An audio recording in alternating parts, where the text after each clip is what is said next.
युवासेना तालुका उपप्रमुख संग्रामपूर व माझी पत्नी सीमा अमित पाले, गट ग्रामपंचायत सायकल सदस्य।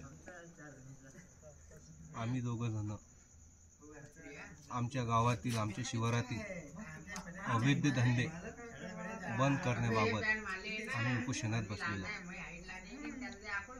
आमच्या गावातील युवा पिढी ही हे दारू असून खूप काही नुकसानामध्ये आहे।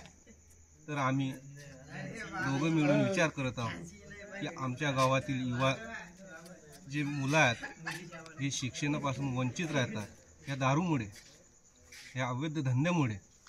आणि आमचा सायखेड गाव हा बुलढाणा जिल्ह्यातील संग्रामपूर तालुक्यामध्ये महाराष्ट्राच्या बाउंड्रीवर आणि पहाडाचे सातपुड्या पहाडाचे शेजी असून आमच्या गावातील विनापरवाने अवैध धंदे सुरू आहेत। आमची पोलीस प्रशासनांना हेच विनंती आहे की आमच्या गावातील अवैध धंदे बंद करण्यात यावा, अन्यथा आम्ही जर आम्हाला या उपोषणासाठी आम्हाला पोलीस प्रशासनानं जर आम्हाला सहकार्य नाही केलं तर आम्ही पुढं अजून पाऊल उचलू आणि बुलढाणा येथे उपोषणाला बसू। आमची हेच विनंती आहे पोलीस प्रशासनाला की आमच्या गावातील अवैध धंदे बंद करण्यात यावे, कारण हे बिना परवाने आहेत।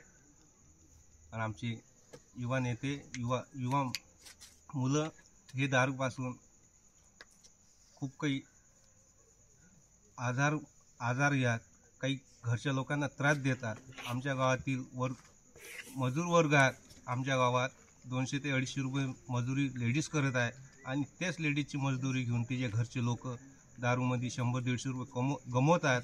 तर त्या 100मध्ये परिवाराचा कसं काय चालणार, कसं काय भागणार? कारण ते 150 रुपये आणि 200 रुपये दारूवाल्याला देतात दुकानावर जाऊन, आणि त्या 50 आणि 100 रुपयामध्ये परिवाराचं कसं काय होईल?